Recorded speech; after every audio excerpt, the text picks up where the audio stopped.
Hey guys, thanks for joining me for this third and final episode in our series on Georgia on My Mind.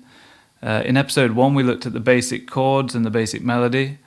Episode 2 we learned a chord melody, and now in this third episode we're going to do some lead work. We're going to work our way through one of my lead studies on these changes. As I mentioned at the end of the previous episode, we're actually going to move this to a new key for this lead study. Moving things around to other keys is, in my opinion, a really essential part of getting to really know a tune. If you can transpose it to a handful of different keys, you really will understand the song in a much deeper way. So this time we're going to be in the key of D instead of the key of F. So those are the changes for the entire tune. I would definitely recommend having this out in front of you while we work through the lead study. Remember, this is your roadmap. This tells you all the important notes to target when you're playing over these changes.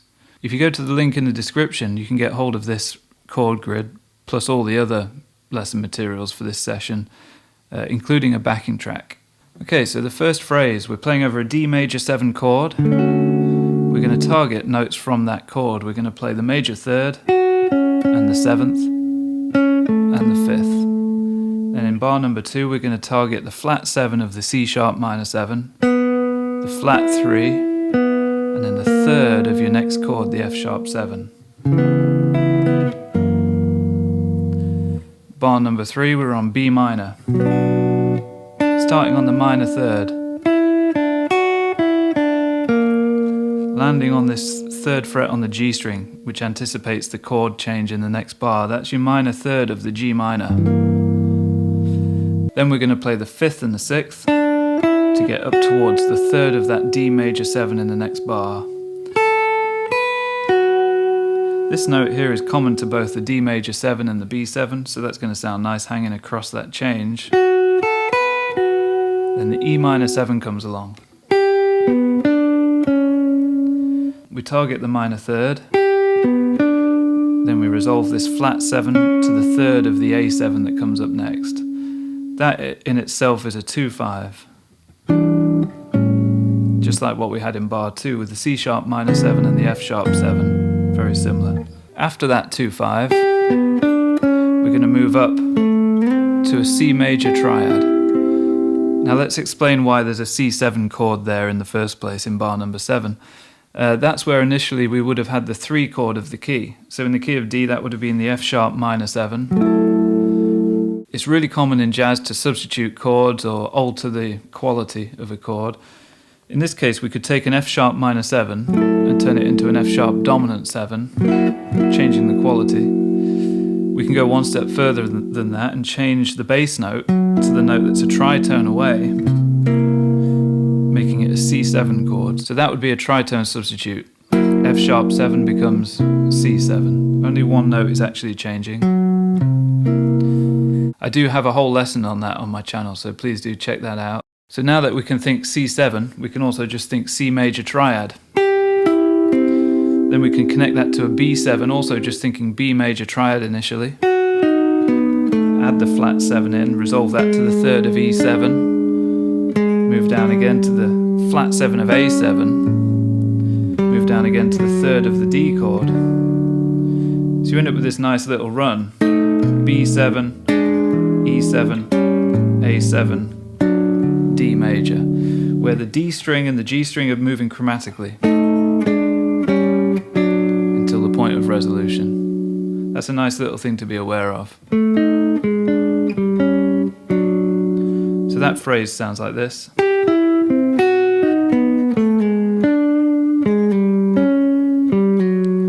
Now we're at the start of the second A section. We're back on our D major 7. Just like before, we're going to target notes straight out of the chord. And then resolve to the C sharp minor 7. Where again you can visualize the chord shape or an arpeggio. We're grabbing the 5th. And then coming down an arpeggio. Flat 7, 5th, flat 3rd. And then the root of the F sharp 7. So if you hadn't already gathered, it really is all about targeting chord tones, notes from your chords, whether that's using triads or arpeggios or the chord shapes themselves. You want to have these things mapped out. The next thing we do, we we put a bit of alteration on the F sharp 7, flat 9, sharp 9, resolving to B minor. Nice little 5-1 phrase. So there's the B minor to G minor, where we're going to a minor 7th and then a minor 6th. That's always a really nice little idea.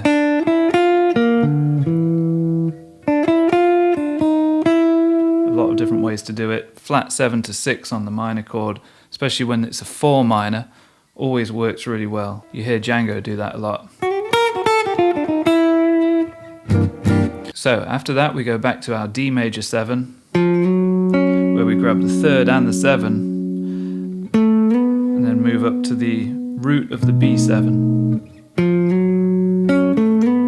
And then the E minor 7 comes along to A7, very similar to what we did earlier. Thinking 2-5 whenever we can.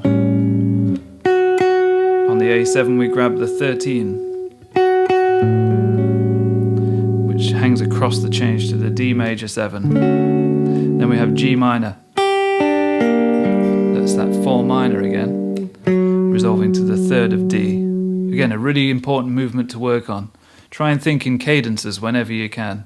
5-1, 2-5-1, or in this case 4 minor 1. And then we play a 5-1 to B minor. So that's F sharp 7 to B minor, hitting the minor 3rd. Okay, so now we're in the B section, and I always try and structure these lead studies so that they get slightly more complex as we go along, so things start to get a little busier here. B minor triad. Now the chord change here would be C sharp minor 7 to F sharp 7, but when you're playing lead and you've only got one beat on each of those chords, you don't necessarily have to outline them both. You can do either one or any kind of mixture of those elements. So really there I'm thinking mostly F sharp 7. There's the major 3rd, flat 9, little passing note into the 5th of the B minor. Still thinking B minor, there's your flat 3. And then we grab the flat 7 of the B minor. That hangs across to the G7, gives us this lovely sound of a G dominant 9. We then grab the root.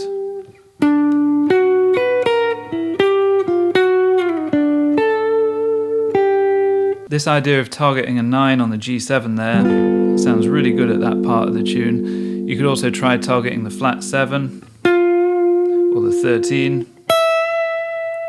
All of those things sound really good at that point. Then we're back to our B minor. C sharp minor 7 flat 5. Back to B minor, where we just basically play a blues scale. Staying with the blues theme. This kind of thing is one of my favorite blues tricks. Taking a blues scale and hybrid picking to grab the top note at the 7th fret along with all your other notes.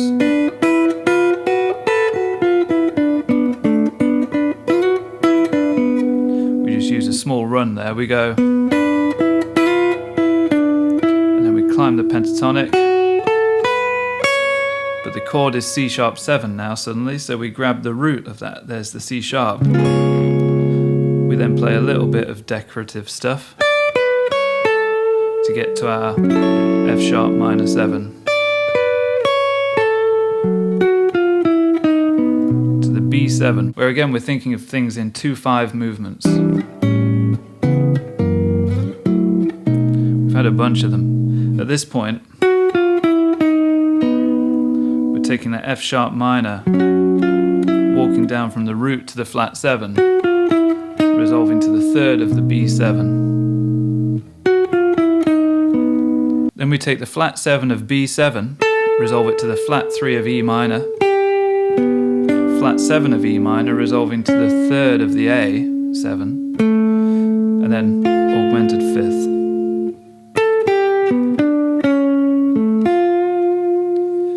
Okay, and then the final A section, back to the D major 7. straight into the 7th. And then just staggering our way backwards through a D major 7 arpeggio. C sharp minor 7 to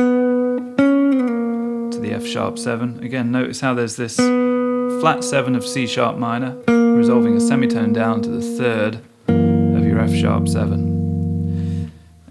Back to the B minor. All B minor pentatonic there. G minor, flat 3 and 6. We're implying that G minor 6 that's in the chord progression. Back to the D major 7 with a little passing note. All nice chord tones on the D major 7 there. 3rd, 5th, 7, 6th. B7 comes along. Again, all chord tones. 3rd, root, flat 7. E minor 7 next. This is a 2-5 we're about to get into. On the E minor 7, we use part of our chord voicing. And then the A7 comes along. We play sharp 5, 3rd. That would be sharp 9, flat 9, resolving to the 5th of D major, and then the 3rd on top. That's a nice little 2-5-1.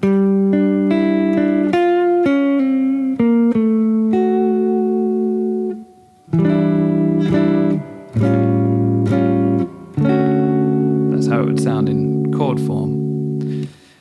And then to finish, we're playing 4 minor, G minor 6, resolving to D major, a good old power chord, 5th and root. Just to go back to that G minor phrase, this is a nice little clash of notes. Guys like Bill Frisell use this sort of sound a fair amount. Flat 3 and 9 on a minor chord. There's the root. Still thinking G minor, flat 3 and flat 7, bring the 6 in. Almost pulls you to the 1 chord, whether you like it or not. There's your D major. Hey, Louis making an appearance again. Hey, buddy, how you doing? You jumping up?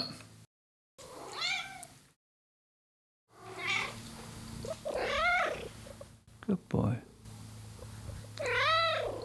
Yeah. Thank you. So, like I said last time, these videos... So like I was saying last time, you know, on these YouTube videos, we're kind of rushing through things. You've got the paperwork there with you. Obviously, if you have any questions, you can ask me and I'll answer them as quickly as possible. In private lessons, of course, I take my time with this stuff. We really take it phrase by phrase and really get to understand exactly what's going on.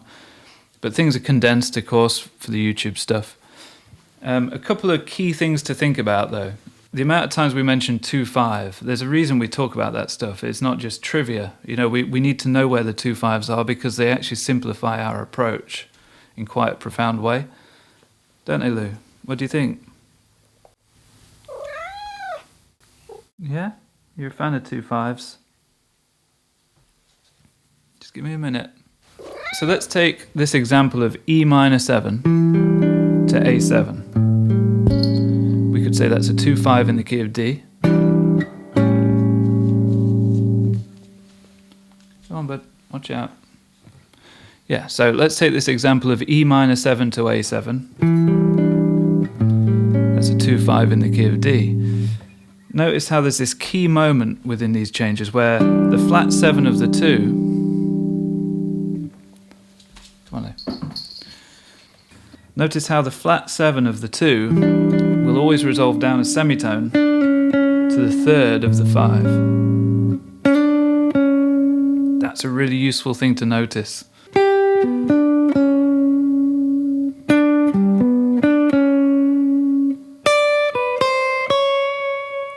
Sometimes we kind of disguise it by putting passing notes in between.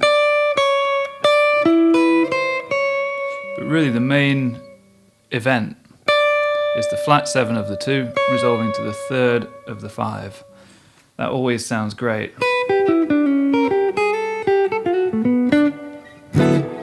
Try and find every instance where we do that in this lead study. You'll see that it's almost every phrase there's some element of that happening. Another nice thing to do is to go around and highlight in pen where all the 2/5s are happening. If we go through from the top and I'll just call out every 2/5. 2/5.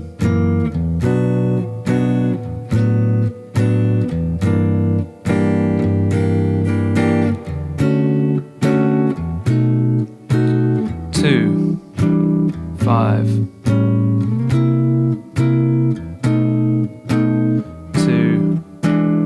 2/5.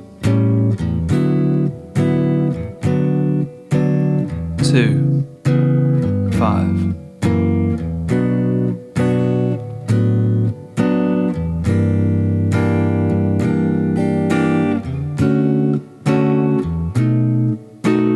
2/5.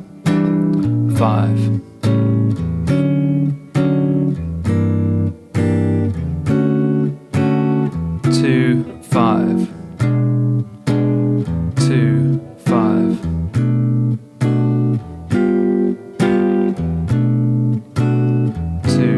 2/5.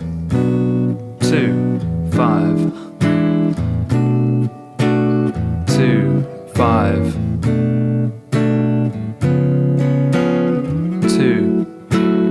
2/5. 2/5.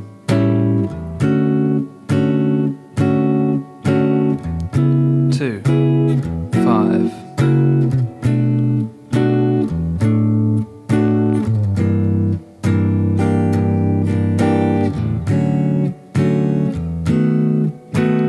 2/5.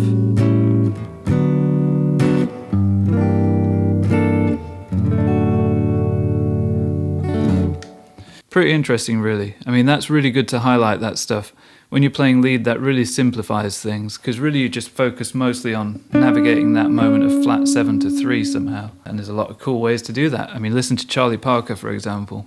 He really kind of stretched out on that idea. So another thing I'd like to mention is tone. You want to play it in a really lyrical, emotive way. You know, a neck pickup on a guitar, roll your tone back a little bit, but not too much, and play with some beautiful slow vibrato.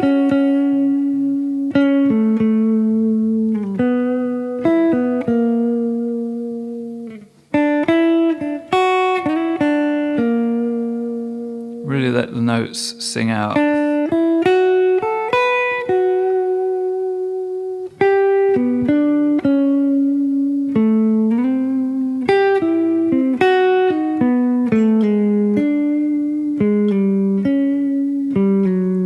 Especially for the end portion, you can allow those notes to kind of collect and clash in a really musical way.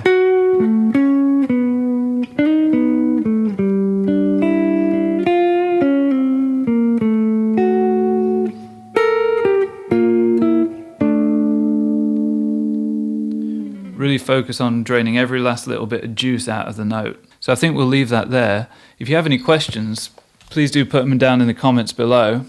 It'd be great to get some conversation going on these topics. Also, let me know how you're getting on with these pieces, and drop me a message if you're interested in any private lessons or anything like that, and you want to go into more depth on any of these concepts. Okay, so next up we're going to pick out another tune. Haven't decided which one yet. I got a list of about 1,000, but maybe I'll put it to a vote. I might do one of those little voting poll things. What do you think, Louis? Yeah? Yeah, I think that's a good idea. We're going to put it to the vote. Okay, guys, thanks so much for watching. Please do like and subscribe and share and everything. It helps so much. And I'll see you next time. All right, take care. Say bye. Say bye. You can say bye. Good boy.